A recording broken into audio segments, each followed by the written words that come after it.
राहुल गांधी के आरोपों पर बीजेपी के मंत्रियों ने चौतरफा वार शुरू कर दिया। मुख्तार अब्बास नकवी ने राहुल को कुंद बुद्धि का बताया तो आरके सिंह ने कहा कि राहुल अभी भी अपरिपक्व हैं। जी किशन रेड्डी ने तो ये कह दिया कि भारत की जमीन चीन को किसने दी, ये उन्हें अपने दादा से पूछना चाहिए। चीज है कि हमारी जो भारत माता है वो फिंगर 4 तक थी। अब भारत माता का एक टुकड़ा चाइना के पास है और नरेंद्र मोदी ने भारत माता का टुकड़ा चाइना को पकड़ा दिया है। राहुल गांधी के तीखे तेवर ने एक बार फिर से देश में कांग्रेस और बीजेपी के बीच के घमासान को तेज कर दिया है। राहुल ने मोदी पर चीन को अपनी जमीन सौंपने का आरोप लगाया तो बीजेपी ने राहुल गांधी की कुंडली निकाल ली। भारत का जमीन चीन को दिया है, उनका दादा से जाके बात करने के लिए बोलना, जवाहरलाल नेहरू साहब से। कौन कह रहे, कौन देशभक्ति है, सभी देश की जनता को मालूम। रेड्डी का इशारा कहाँ है, इसे समझने के लिए रक्षा मंत्री राजनाथ सिंह का कल का ये बयान सुनिए। उन्होंने राज्यसभा में विस्तार से बताया था कि चीन ने कब कब भारत की जमीन पर कब्जा किया। पदम को ज्ञात है कि चीन ने अनधिकृत तरीके से लद्दाख केंद्र शासित प्रदेश के लगभग 38,000 वर्ग किलोमीटर पर 1962 के संघर्ष के समय से कब्जा बना लिया है। इसके अतिरिक्त पाकिस्तान ने अनधिकृत तरीके से पाक ऑक्युपाइड कश्मीर में भारत की लगभग 5,180 वर्ग किलोमीटर भूमि तथा कथित चीनो पाकिस्तान बाउंड्री एग्रीमेंट 1963 के तहत चीन को दे दिया है। इस प्रकार चीन का 43,000 वर्ग किलोमीटर से ज्यादा भारतीय भूमि पर अनधिकृत कब्जा है। ऐसे में जब राहुल गांधी ने मोदी सरकार पर चीन के सामने मत्था टेकने का आरोप लगाया तो बीजेपी ने हमलों की झड़ी लगा दी। देखो, प्रधानमंत्री नरेंद्र मोदी जी को कोसते कोसते ये कोसी नदी पहुंच चुके हैं।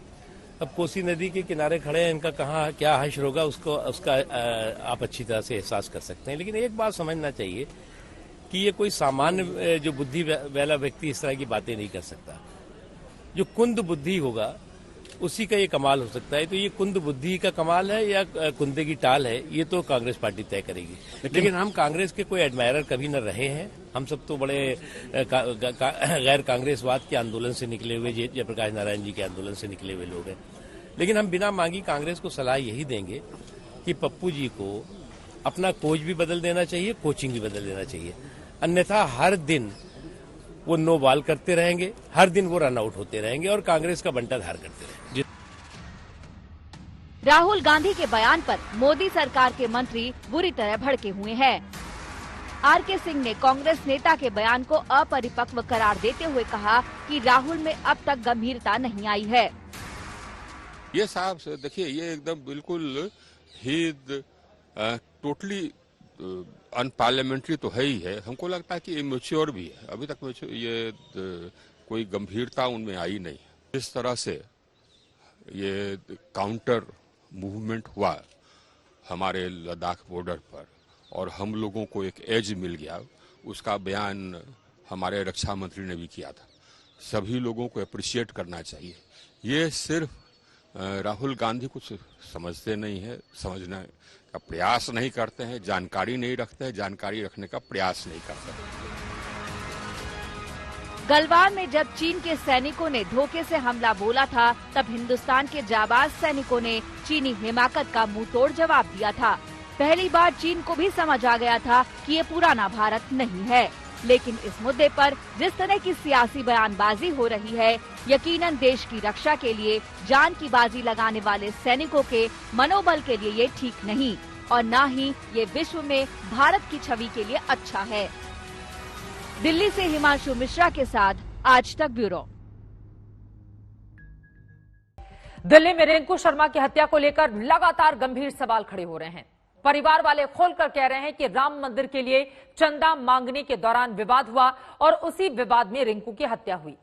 इस मामले को लेकर सियासत भी अब तेज हो गई है। बीजेपी और आम आदमी पार्टी धार्मिक कार्ड खेलने में जुट गई हैं।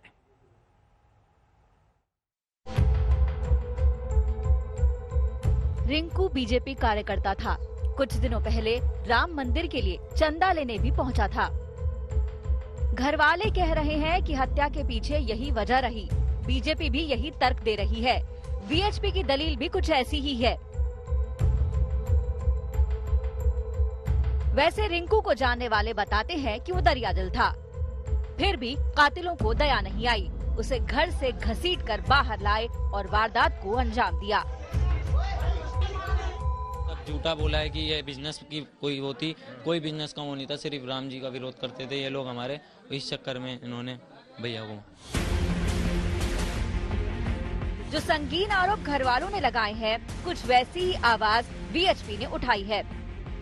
वीएचपी ने इस मामले में कहा कि रिंकू शर्मा राम मंदिर के निर्माण के लिए निधि समर्पण अभियान से जुड़े थे, उसी वजह से उसकी हत्या हुई। क्या कसूर था रिंकू का? सिर्फ यही ना कि 5 अगस्त को जब प्रधानमंत्री अयोध्या में राम लला की पूजा कर रहे थे, उसने शोभा यात्रा निकाली। उसका यही कसूर था कि वो मंदिर निर्माण के लिए निधि समर्पण का कार्यक्रम कर रहा था। विश्व हिंदू परिषद ने अब रिंकू शर्मा को श्रद्धांजलि देने के लिए देश भर में 14 फरवरी को कार्यक्रम करने का फैसला किया है। साथ ही राष्ट्रपति को ज्ञापन देने की भी तैयारी है। रिंकू शर्मा की हत्या को लेकर बीजेपी ने भी मोर्चा खोल दिया है। पार्टी नेता आरोप लगा रही हैं कि केजरीवाल सरकार इंसाफ दिलाने की बजाय पीड़ित परिवार से भेदभाव कर रही है। बीजेपी के आरोपों से नाराज आम आदमी पार्टी ने पलटवार में जरा भी देर नहीं की। भाजपा के राज में हिंदू भी सुरक्षित नहीं है, बिल्कुल सुरक्षित नहीं, क्योंकि दिल्ली के अंदर ऐसे हालात कभी नहीं थे कि दिन दहाड़े हत्याएं हो रही हैं।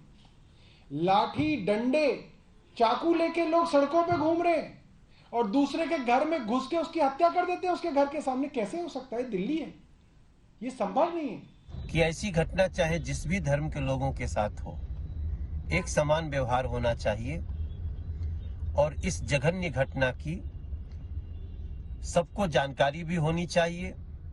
इस तरह की भावना फैलाने वाले लोग कौन है उनकी भी बात होनी चाहिए और दोषियों को गिरफ्तार करके कड़ी से कड़ी सजा होनी चाहिए। अभिनेत्री कंगना रनौत ने भी मुख्यमंत्री केजरीवाल पर निशाना साधा है। कंगना ने केजरीवाल के 3 अक्टूबर 2015 के एक ट्वीट का हवाला दिया, जब वो अखलाक के परिवार वालों से मिलने के लिए दादरी गए थे। कंगना ने ट्वीट कर कहा कि अरविंद केजरीवाल जी, उम्मीद है आप रिंकू शर्मा के परिवार वालों से मिलेंगे और उन्हें मदद करेंगे। रिंकू शर्मा की हत्या पर सियासी घमासान के बीच पुलिस अपील कर रही है कि मामला बेहद सेंसिटिव है, अफवाह से बचें। हम पूरे इलाके में जनता को आश्वस्त करना चाहते हैं कि कोई यहाँ किसी को घबराने की जरूरत नहीं है और उसी पॉइंट ऑफ व्यू से हम लोगों ने यहाँ पे अपना प्रेजेंस रखा हुआ है। हमारे लोकल ऑफिसर्स भी हैं। बाकी जो हमारे इन्वेस्टिगेशन है केस का वो अलग चल रहा है और उस इन्वेस्टिगेशन में हम लोगों ने अभी तक 5 व्यक्तियों को जो है गिरफ्तार किया है। नहीं, देखिए, मैं बाकी इन्वेस्टिगेशन के बारे में आप लोगों से कुछ भी बात नहीं करना चाहूँगा। ये इन्वेस्टिगेशन बहुत सेंसिटिव होता है। इस पूरे मामले में पुलिस ने 5 आरोपियों को गिरफ्तार कर लिया है और तमाम थ्योरी पर जांच जारी है। दिल्ली से पंकज जैन और हिमांशु मिश्रा के साथ आज तक ब्यूरो। दिल्ली के मंगोलपुरी में रिंकू शर्मा नाम के युवक की हत्या के मामले में जांच तेज हो गई है। जांच का जिम्मा अब क्राइम ब्रांच को सौंप दिया गया है। CFSL भी सबूत जुटा रही है ताकि सभी कातिलों को उनके गुनाहों की सजा दिलाई जा सके। इन सब के बीच रिंकू की हत्या को लेकर उसके दोस्तों ने कई बड़े खुलासे किए हैं।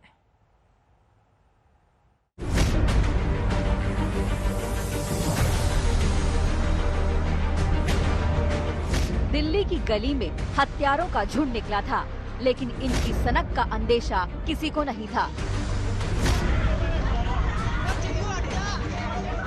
10 फरवरी की रात राजधानी के मंगोलपुरी इलाके में जो खून हुआ उसे इसी हत्यारों की टोली ने अंजाम दिया था। CCTV की तस्वीरें गवाही दे रही हैं। कातिलों ने ठान लिया था कि 25 साल के रिंकू शर्मा को वो नहीं छोड़ेंगे। जो सामने आएगा उसे मिटा देंगे।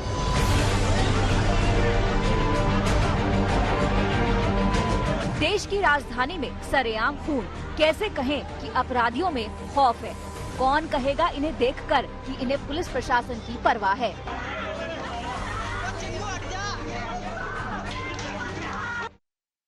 मामले ने तूल पकड़ा तो दिल्ली पुलिस ने इस मामले को क्राइम ब्रांच को सौंप दिया ताकि हत्या की वजह सामने आ पाए। फॉरेंसिक टीम ने भी क्राइम सीन पर जाकर सबूत जुटाए। लेकिन सवाल ये है कि आखिरकार क्यों हुई रिंकू शर्मा की हत्या? चाकू, लाठी डंडे वाले ये हत्यारे कौन हैं? क्यों कातिलों ने घर से खींचकर रिंकू को मार डाला? दिल्ली की इस सनसनीखेज मर्डर मिस्ट्री को सुनकर हर कोई हैरान है, लेकिन अब तक इन सवालों का जवाब नहीं मिल पाया है कि हत्यारों ने रिंकू को मौत के घाट क्यों उतारा। घर वाले कह रहे हैं कि राम मंदिर के लिए चंदा जुटाने के दौरान विवाद हुआ था, उसी झगड़े की वजह से ये हत्या की गई। जय श्री राम कहता हुआ मेरा बच्चे को गया यहाँ से, पीछे चप्पू मारा हुआ था उसको, बस। आप तो वीडियो में दिखा, रोकने की बहुत कोशिश की आपने। सर नहीं रोका, उन्होंने मार दिया मेरा बच्चा। अब मैं क्या करूं? मेरा कमाने वाला वही था सर घर में, पूरे घर का खर्चा वही चलाता था सर। मैं हार्ट की पेशेंट हूँ, मेरी दवाइयाँ लानी, उसके पापा की हालत देखो जब से हो गया। और 2 बच्चे मेरे पढ़ रहे हैं सर, इनको नौकरी दो, कुछ भी दो, इंसाफ करो। पुलिस कह रही है कि हत्या की वजह धार्मिक नहीं बल्कि रेस्टोरेंट से जुड़ा एक विवाद है। बताया जा रहा है कि हत्या का कनेक्शन एक बर्थडे पार्टी से है। 10 फरवरी की रात को वो बर्थडे पार्टी हुई थी। रिंकू के दोस्त बाबू का जन्मदिन 9 फरवरी को था, लेकिन पार्टी उसके अगले दिन हुई। रिंकू के उसी दोस्त बाबू ने आज तक से खास बातचीत में हत्या वाली रात की पूरी कहानी बयां की। बाबू की बर्थडे पार्टी में रिंकू पहुंचा था। वहां सचिन, आकाश, जाहिद उर्फ चिंकू समेत कई दूसरे साथी भी मौजूद थे। अभी केक कटना बाकी था, पार्टी की पूरी तैयारी थी। तभी सचिन और जाहिद में झगड़ा हो गया। बाबू की माने तो रिंकू पूरे झगड़े से अलग था। वो लगातार सुलह की कोशिश कर रहा था, लेकिन आरोपियों को ये बात अच्छी नहीं लगी। मेजबान बाबू ने पार्टी कैंसिल कर दी। आकाश के बगल में बैठा हुआ था, उसने चू तक भी नहीं करी। उसका वो शायद मतलब में ही नहीं था, मतलब में नहीं। हाँ, कि उसका कुछ बात हो या उसने किसी को समझाया हो, वो अपना आराम से बैठा हुआ था। तो मैंने सबको कहता कि नीचे चलो, घर तक वो गाड़ी तक आ गए। अब सचिन अपनी गाड़ी पे अकेले चले गया और मैं रिंकू के साथ बैठ के आया था। चंद ही मिनटों के भीतर रिंकू अपने घर चला गया। उसके कुछ ही मिनट बाद जो कुछ हुआ वो सबके सामने है। गलियों से हत्यारे गुजरे, रिंकू के घर तक पहुंचे, फिर बुजुर्ग माँ की आंखों के सामने ही उसे मार डाला। मैं अपनी गली में मुड़ा, उसके बाद पीछे से हल्ला वल्ला आता है। तो पीछे से हल्ला वल्ला आता है तो राहुल, जो कि जिसके हाथ में केक था, वो उसके घर से कोई फोन आ गया था क्या था, तो वो घर निकल गया अपने, और हम दोनों वहां के साइड गए। तो वहां पे बहुत सारी भीड़ जब हम गए तो उसके घर से वही लड़ाई झगड़ा हो रहा था। तो हमने बीच बचाव भी किया। उसके बाद बीच बचाव करने के बाद मुझे ये तक नहीं पता कि कब कैसे ये चाकू वगैरह की फिल्म वो हुई। तो उसके जैसे चाकू लगा तो हल्ला हो गया पूरी गली में, चाकू लग गया। जाहिद उर्फ चिंकू से सचिन का झगड़ा हुआ था। रिंकू की हत्या के बाद सचिन खुद बता रहा है उस पूरी रात की कहानी। सचिन की माने तो रेस्टोरेंट खोलने को लेकर उसका जाहिद से विवाद हुआ था। बैठे थे, सारे एंजॉय कर रहे थे पार्टी का, तो आपस में हंसी मजाक चल रहा था हमारा। कुछ चलते ना तो उसको पता नहीं क्या हो, जाहिद को एकदम से खड़ा हो गाली गलौज करने लग गया मेरे से। तो उतने में मैं खड़ा, मैंने भाई मेरे को क्यों गाली बक रहा भाई। तो ऐसे ही ना सूरज ने मेरे को धक्का दे दिया। तो उतने बीच में ना मेरा हाथ छूट गया था जाहिद के ऊपर, तो उसने जाहिद ने भी मेरे ऊपर हाथ छोड़ दिया था। फिर वहाँ से बात हमारी खत्म हो गई सारी। जो वहाँ का रेस्टोरेंट का ओनर है उन्होंने बोला तो आपका बिल सब हो गया, आप यहाँ चले जाओ भाई। तो उन्होंने हमारे को समझो के सुंजेटा करके भेज दिया हमारे को। रेस्टोरेंट के विवाद के घंटे भर के भीतर ही रिंकू खून से सन गया था। कातिल उस पर जानवर बनकर टूटे थे। बर्थडे पार्टी में मौजूद रिंकू के दोस्त आकाश को खबर लगी तो वो भी मौके पर पहुंचा था। आज तक से बातचीत में आकाश ने उस रात की जो सच्चाई बयां की उसे आप खुद सुनिए। तो जो बाबू था जिसका बर्थडे था, उसने बोला कि केक मेरे घर पे काट लेते हैं। फिर हम लोग गए उसके घर पे केक काटने के लिए, हम लोग जा रहे थे। बाबू कहाँ रहता है? बाबू रहता है रिंकू के आगे वाली गली में। हम लोग वहाँ पे जा रहे थे केक काटने के लिए। अब फिर हुआ ये कि रिंकू बोला एकदम से कि मेरे को घर के लिए लेट हो रहा है, मैं घर जा रहा हूँ, तुम लोग कर लो। रिंकू अपने घर के लिए जा रहा था इतने में हम लोग आगे गए और देखा कि एकदम से भीड़ का हल्ला आया बहुत जोर की। हम लोग वापस आके देखा तो रिंकू के घर पे अटैक कर रखा था इन्होंने, और अटैक डंडे वंडे सब चल रहे थे वहाँ पे बुरी तरीके से। रिंकू के तीनों दोस्त उस बर्थडे पार्टी का हाल बता रहे हैं कि कैसे रेस्टोरेंट में हुए झगड़े के बाद रिंकू को मार डाला गया, लेकिन घर वालों को इनकी थ्योरी पर यकीन नहीं हो रहा। आखिरकार उन्हें क्यों लग रहा है कि राम मंदिर के लिए चंदा लेने के दौरान हुआ झगड़ा इस हत्या की वजह बना है। दिल्ली से हिमांशु मिश्रा के साथ आज तक ब्यूरो। दिल्ली के रिंकू को इंसाफ कब और कैसे मिलेगा, अपने आप में बड़ा सवाल बना हुआ है। सभी आरोपी गिरफ्तार हो चुके हैं। पुलिस की तफ्तीश पूरे मामले पर जारी है। इस खबर पर लगातार रहेगी आज तक की नजर।